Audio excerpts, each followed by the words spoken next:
Əgər deyilsinizsə, deyin görün, hər şeyin hökmü əlində olan, himayə edən, özünün isə himayəyə ehtiyacı olmayan kimdir? Onlar Allahdır deyəcəklər.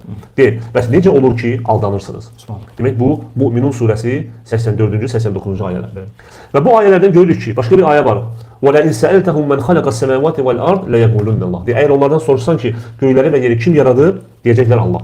Demək, Peyğəmbərimiz sallallahu aleyhi ve sellemin dövründə yaşayan müşriklər Allahın tək yaradan olmasına, tək ruzi verən olmasına və göylərin, yerin onun hökmü altında olmasına iman gətirmişlər. Yaxşı, bəs sual verə bilər ki, bəs Məhəmməd Peyğəmbər sallallahu aleyhi ve sellem nə üçün onlarla vuruşdu?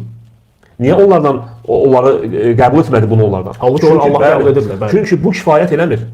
Bundan sonra sən əgər belədirsə, yəni Allahın tək yaradan olduğunu qəbul etmisənsə, o zaman Allaha da ibadət etməlisən. Yəni onlar göylərin və yerin Allah olduğunu bildikləri halda yenə də Allah Taala'ya ibadət edirlər, vasitələr sayılır. Məsələn, qəbirlərə gedirlər, pirlərə gedirlər. Və nə deyirlər? Mə nə'buduhum illə liyuqarribunə ilallahi zülfə. Zümər surəsində. Biz bunlara ona görə ibadət edirik ki, onlar bizi Allaha yaxınlaşdırsın. Eyni indikilər. İndi də məsələn baxırsan ki, insan Allaha ibadət inanır. Soruşsan deyir, əlbəttə Allaha inanmayan kafirdir. Qurban olum Allaha. Bəli, qurban olum Allaha. Allahın adını çəkir. Sözsüz ki, sadəcə Allaha iman gətirməklə bərabər nə edir? Allaha şərik qoşur. Və necə ki, Uca Allah Qur'an'da nə buyurur Yusuf surəsində?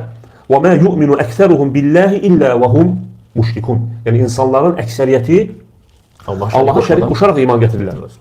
Və burada bu ayəni düzgün başa düşmək lazımdır. İnsanların əksəriyyəti Allaha şərik qoşaraq iman gətirirlər. Yəni insanların əksəriyyəti Allaha ibadətdə şərik qoşmaqla onun tək yaradan və ruzi verən olmasına inanırlar.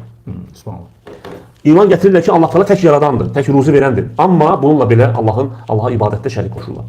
Ona görə bu ayəni gəlib biz düzgün başa düşək. Hətta Firon, hansı ki deyirdi ki, mən özümdən başqa sizə ilah olduğunu tanımıram. Və yaxud deyir ki, وَمَا رَبُّ الْعَالَمِينَ Aləmlər Rəbbi kimdir?